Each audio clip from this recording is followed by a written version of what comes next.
Hello everyone. In this video, I have explained what are classes and objects and how to implement classes and objects in JavaScript. So when we talk about classes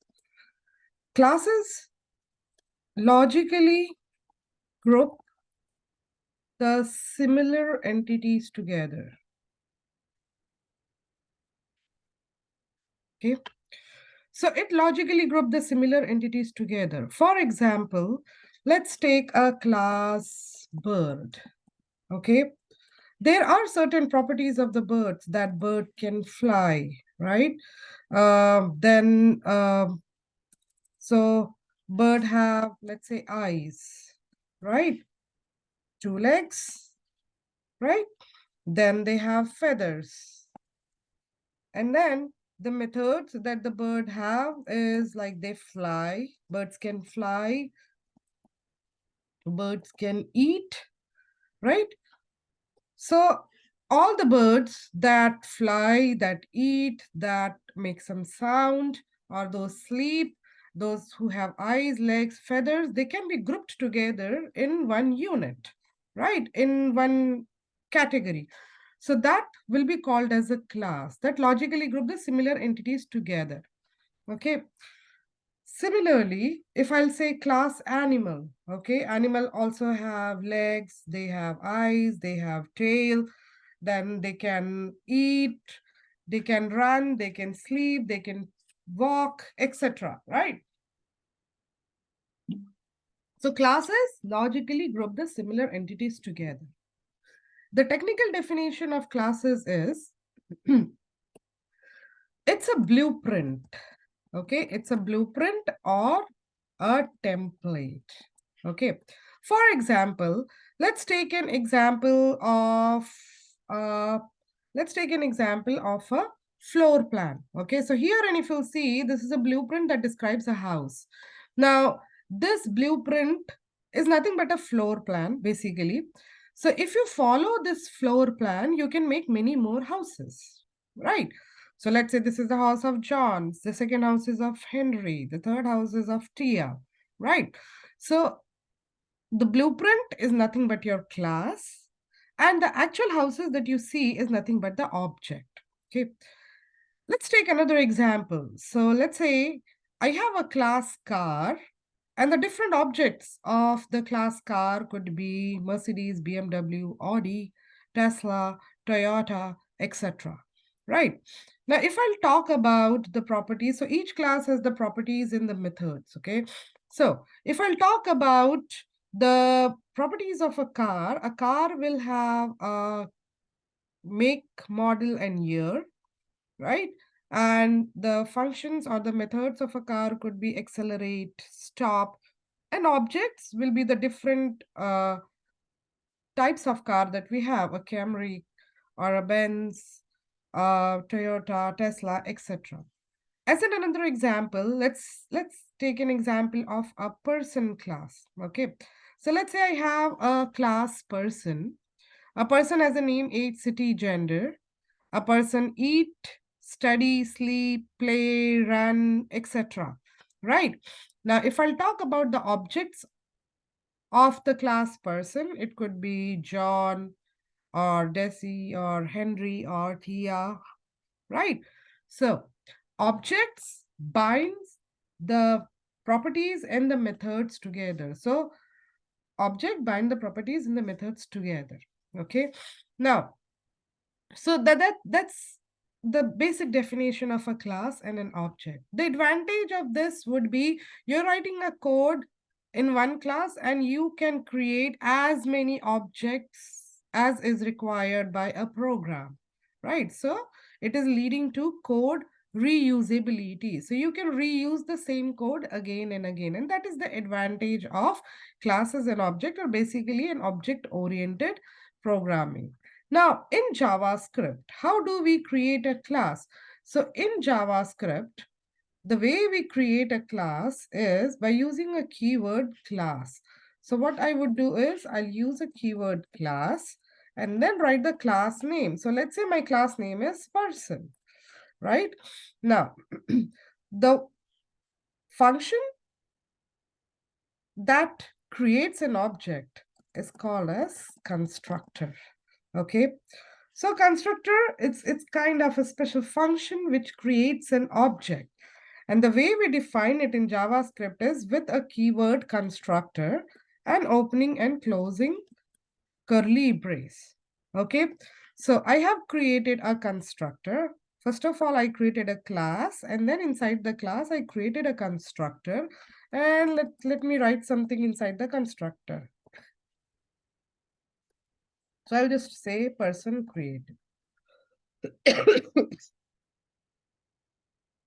Excuse me. So I created a class, I created a constructor. Constructor is basically responsible for creating the object, right? Now, how do we create an object now? So to create an object, let's say object, we define an object variable. So let's say my object variable is John, okay? And then we use a keyword new and then class name, okay? So let object variable, new is the keyword that you're going to use to create an object, and then the class name, right? Okay, and let's see. So I'm gonna, just to show you, I'll just print it. Okay, and let's see. So I'm gonna run this code and open inspect, go to console, and see here it says person created. Why? Because when I create this object, okay, herein I am creating the object of the class. So where does the program goes? The program control goes to line number 11, wherein the constructor will create this object and is executing that person is created. Okay, and that is what has happened here. It says person created, and if you'll see here, person is nothing but my object, right? That's how we make use of constructor. Now, generally what happen is you provide the name and the age of the person while creating the object itself. Okay, while creating the object, which we are doing it over here. Okay, so to do that, what we do is herein I'm going to provide a variables for name and age, etc. So let's say this denotes the name of a person, age, gender. Okay, and the way you bind it to the class variable is using this keyword. So I'm going to say this dot name equals to the name that you have provided in the parentheses. This dot age equals to age, and this, okay, let's just, okay, let's just keep two variables, name and age, for now. Okay, so now herein I have created the object here outside the class, right? What happens when the program execution come here? It goes to the line number 11, right? And line number 11, the constructor has two argument, name and age. So that you can supply here. I'm gonna say name is John, and let's say the age is 31. Okay. So the way it works is it will map this name to this name, okay, and the age 31 to the age variable. Okay, so now and again, if you want to define a function inside a class, you just write a function name here. So for example, I'll just write a client information as my function. Okay, and I'll say console.log. I'll just say so I use the template literal here, and I'm gonna say name is this dot name, okay, and slash n, and I'm gonna say age is this dot age. Okay, so what is it going to do is herein this dot name, in place of this dot name, it is going to put this name that you are supplying here. Okay, and instead of this dot age, it will take the age that you have provided while creating the object, which is over here. So herein I created an object wherein I provided John as the name and age as 31, right? So what I'm going to do is I want to call this function client information that is defined inside the class person. Okay. So to call a function that is defined inside a class, you write the object name dot function name. So my object name is John dot function name is client information, right? Okay. So what will it do? It will, the program control starts from line number 23, wherein it creates the object. And here in at line number 24, it calls this function, okay, which will print the name and the age. So let's see. And let's go here and see it is printing name as John and age as 31, right? I provided the name and age from here, and then it just printed through the client information function, right? So that's how we create a class, and that's how we create an object, right? Okay. Okay, so herein we just saw that how to create class and how to create object and how to call a function that is defined inside a class, right? Okay, so now we just saw that to call a function that is defined inside a class, you have to write it as object name dot function name, right? But if I do not want to call, I do not want to call the function using object name dot function name, there is another way wherein you don't have to use the name of an object to call a function that is defined inside a class, and that is by using a static keyword. So if I'll use a static keyword over here, okay, so for example, this function in front of this function, I have written a static keyword, okay. So now to call this function, I do not need an object name to call that function. I can directly call it using the class name, and my class name is person, right? So I can write it as class name dot function name. So the advantage of using static keyword is you do not require uh, the object to call the function that is defined inside the class. For example, let's say I have used a function with a static keyword, and I am calling that function with a class name. Let's see if that works. Okay, so I'm gonna run this code again. Okay,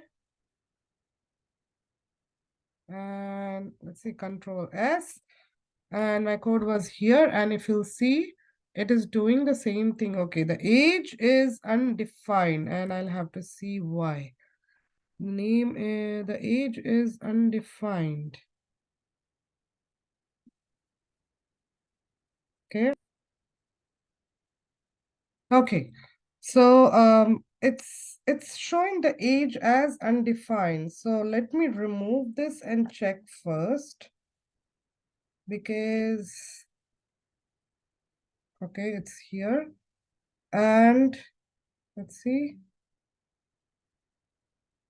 Okay, it's still not showing up. And let me go back. So person dot client information. Okay, yeah. Because I removed the static keyword, and now I have to use the object name. Okay, and it is working fine. Okay, so let's see another. Let me create another function. So I'm gonna say static. Let's say hello. Okay, and herein I'm just gonna say console.log, and I'm just gonna say hello. Okay, and herein, because this is a function that is defined with a static keyword, I can call it with the class name, and I do not require an object name. So I'm going to say person dot hello. right? So if you use a static keyword, you do not require an object to call that function. So let's see. And hello, and it is saying name John, age is 31, right? So with the static keyword, you can call the function with the class name instead of with an object name. Okay, so that's how we create a class. And we create a class using a keyword class. Constructor is a special function that is responsible for creating the object of a class. Then we also saw the use of a static keyword. We have seen how to create an object, right? Now let's see what does it mean by inheritance. Okay. Inheritance means inheriting the features of one class into another class. Okay. So for example, let's say when you go to your relative's house or your friend's house with your parents, people say that you look like your mother, you look like your father, right? Why? Because you have inherited some of the facial features of your parents, right? And so this is called as inheritance, inheriting the feature of one class into another class. Same thing happens in programming. Okay.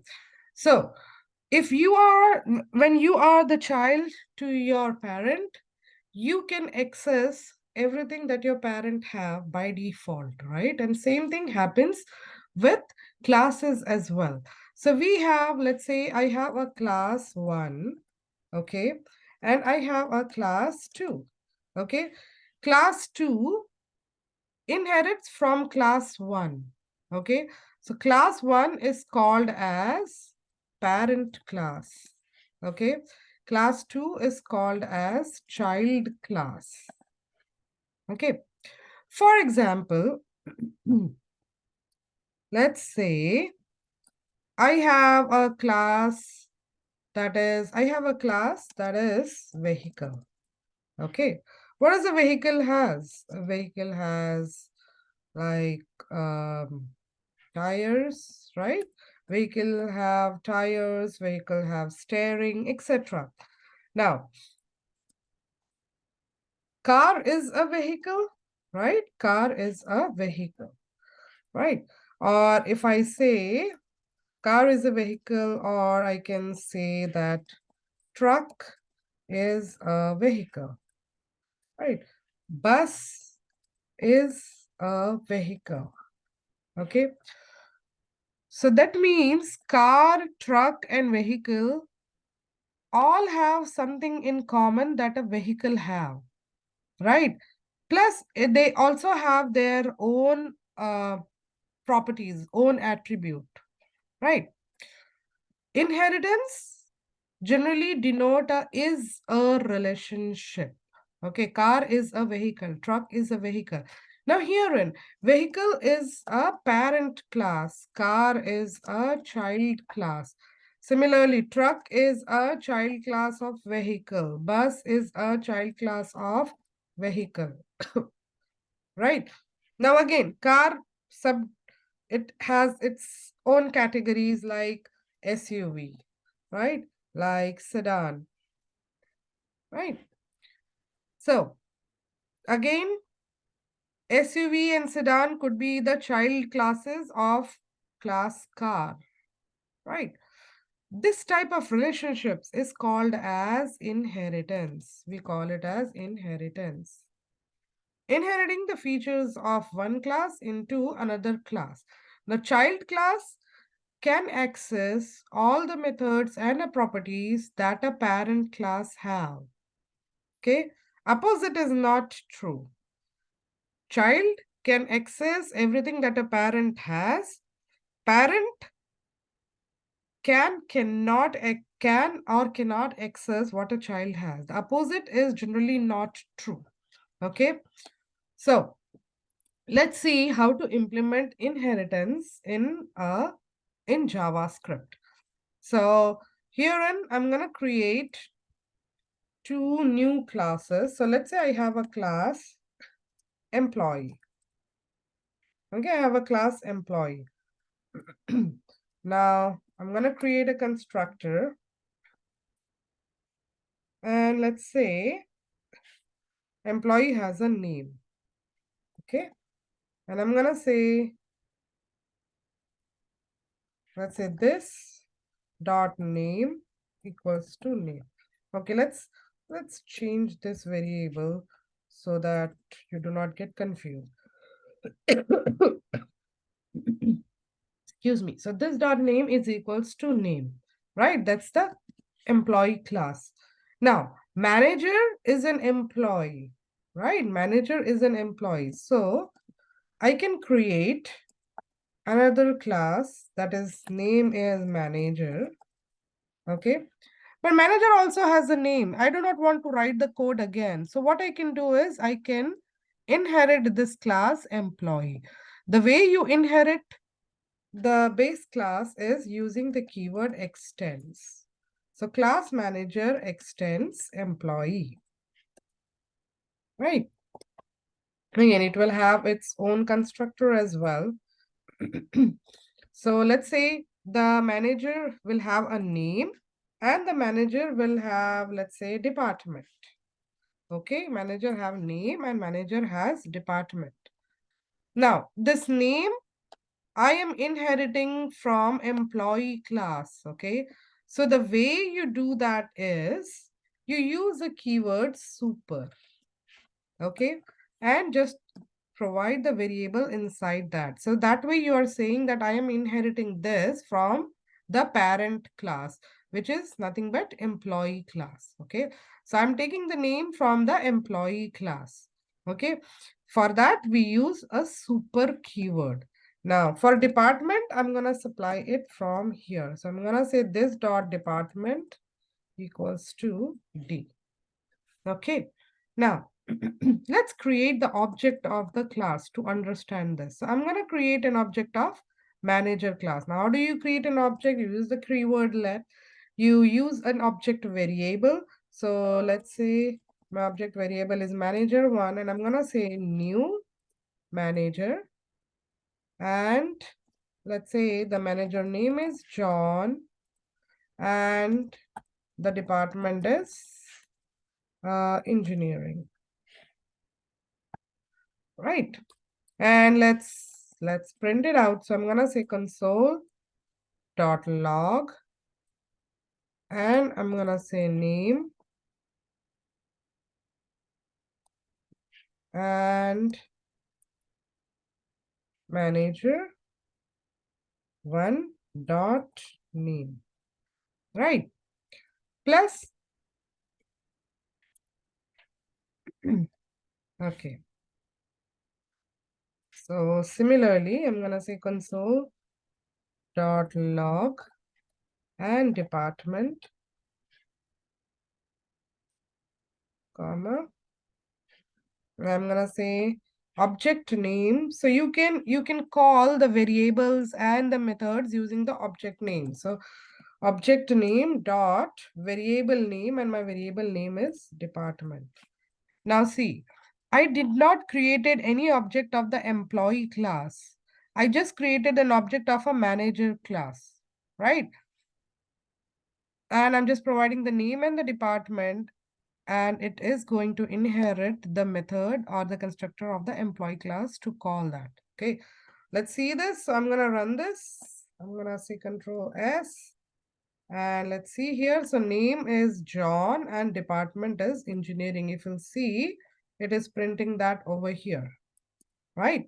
So that's how the inheritance works in JavaScript. So basically what we do is uh, you have a parent class and you can have many child classes, okay? But the way you inherit the features of the parent class is using the extends keyword. So manager is your child class, employee is your parent class. The way you are inheriting the method written in the employee class is using the extends keyword. Okay, so if you create an object of the manager class, you can access whatever is there in the parent class. A child can access everything that a parent has. Okay, for example, again, let's say I will write a method here, okay, in the parent class. And let's say the method is, I'll just print a message. Maybe I'm just gonna say console.log. And I am going to say um, anything that the user has supplied and this, comma, n. Okay. Now, herein, I am going to call this message. So you can call it using the object of the child class. So my child class is manager1, I mean manager, and object name is manager1 dot, and let's call this method, which is message. Okay. And I'm going to provide hello, comma, and herein I'm going to provide the name of the person. That is manager1 dot name. Okay, now let's see. So I'm going to run this code and see. Hello, John. Name is John. Department is engineering. Right. So what I did is I created a method inside the parent class and I accessed that method using the object of child class.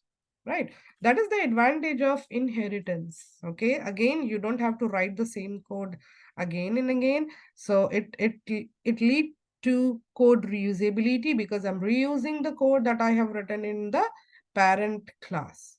Right. And so it reduces a lot of code as well. The basic advantage is code reusability, reusing the code, right? So that's how it works. Okay, that's how the inheritance work. Again, you need a extends keyword to inherit a parent class. Okay.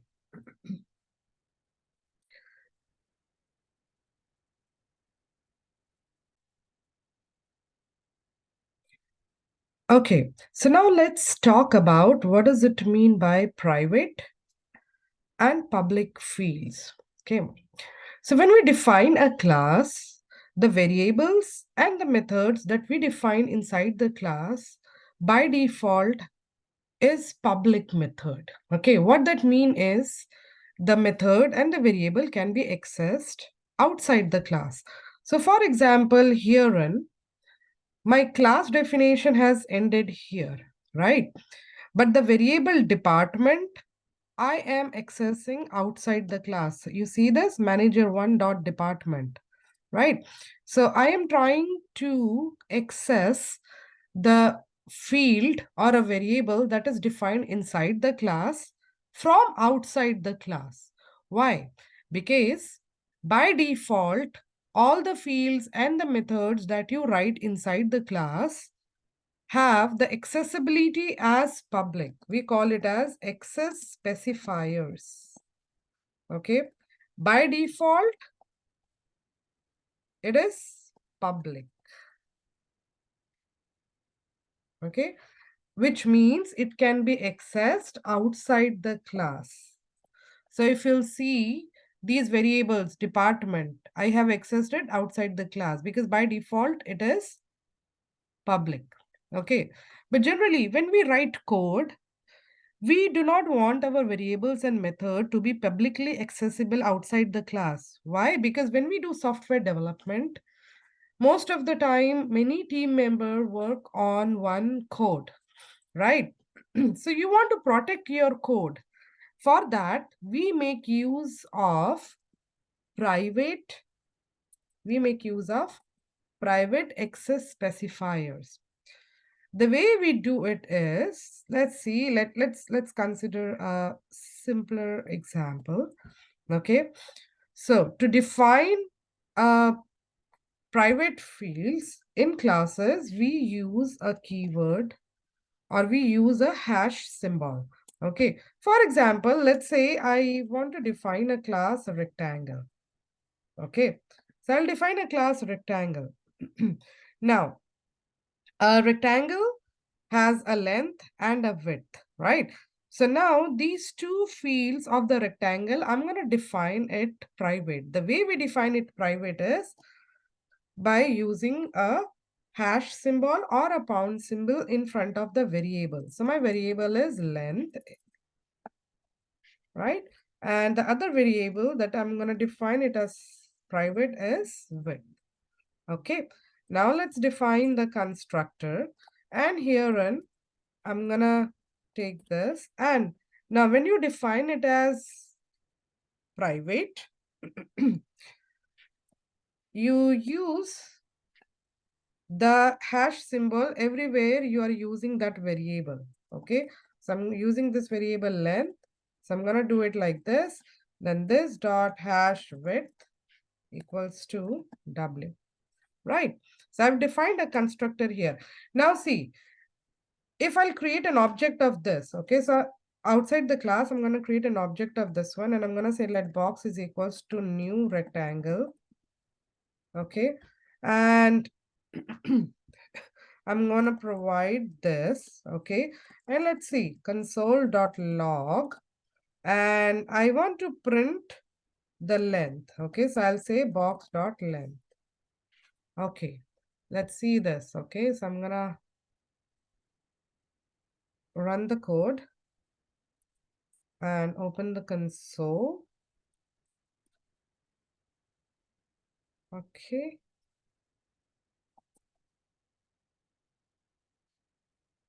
Okay, and see, it is saying undefined. Well, it is not accessible outside the class if you define it as private. So the way you deal this is by using the getters and setters. Okay, getters and setters.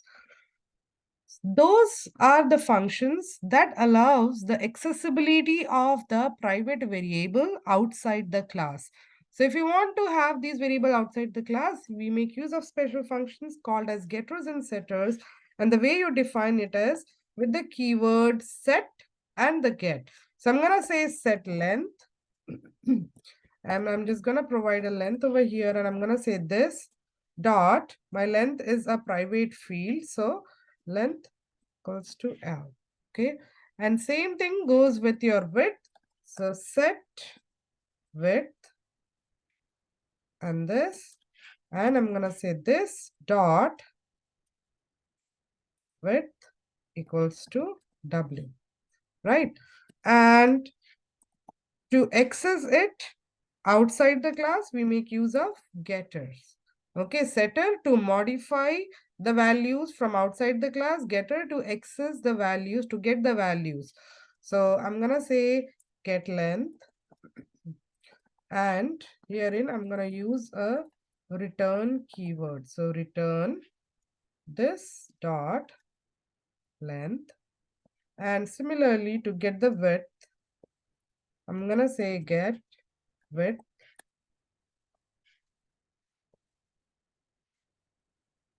And I'm going to write it as return this dot width. Okay. And let's also print the area of this rectangle. So I'm going to take get area and it will return the area of the rectangle. So this dot length times this dot width.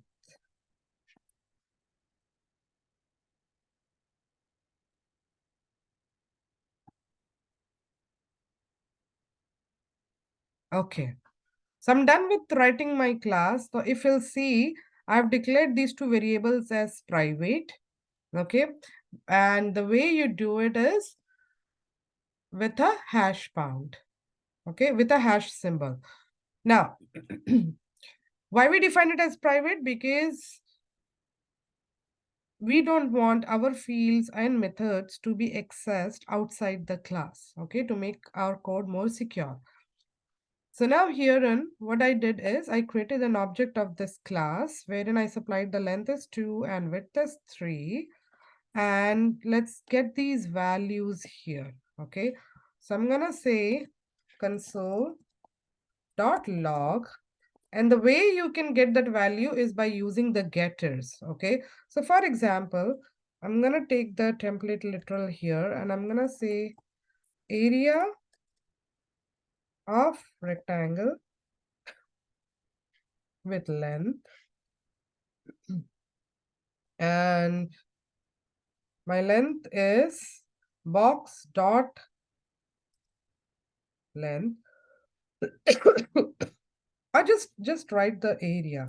So area of rectangle, and herein I'll just print the area of rectangle, this, and box dot area. Okay. Okay, and let's see. So I'm gonna save it and I'm gonna go here and see the area of rectangle is 6, right? Now, here, if you want to print the length and the width as well, I'm gonna say area of rectangle, let's say width, length, and let's print the length, and it would be box dot length, right? And let's print the width. Width is, and so I'm gonna say box dot width. It will call the function, okay? It will call the getters here, okay? So this function, get length and get width. So this get length will return the length of the rectangle, width will return the width of the rectangle, and that is what it will do here. Okay, so area of rectangle with length is width equals to box dot area. Okay, let's see. Okay, area of rectangle with length 2, width 3 equals to 6, right? So what it is doing is, when I create an object of this class here, the program control goes here to the constructor, okay? So length is 2, width is 3, and it will bind the length to 2 and width to 3 because we have used this as a keyword, okay? And then either you can supply it like that, or you can use setters to modify that value. Okay, so for example, herein I could have also written it as box dot box dot length, and I could have written it as 10. Okay, so then it will call the setter and it will set the length as 10. Similarly, if I'll write it as box dot width 10, it will take the width as 10, because in that case it will call the setters. Okay, setters are used to set the value, or we call it as to modify the value. Getters are used to return the value. Okay, they're also called as accessors and mutators in programming. Okay, so I hope you have understood what is a class, what is an object, how to create a class, how to create an object, and what is an inheritance. Then we also discussed about the public access specifiers, the private access specifiers, the getters and the setters, right? Okay, so I hope you have understood whatever I have taught in this video. Please feel free to email me if you have any questions. Thank you and happy coding.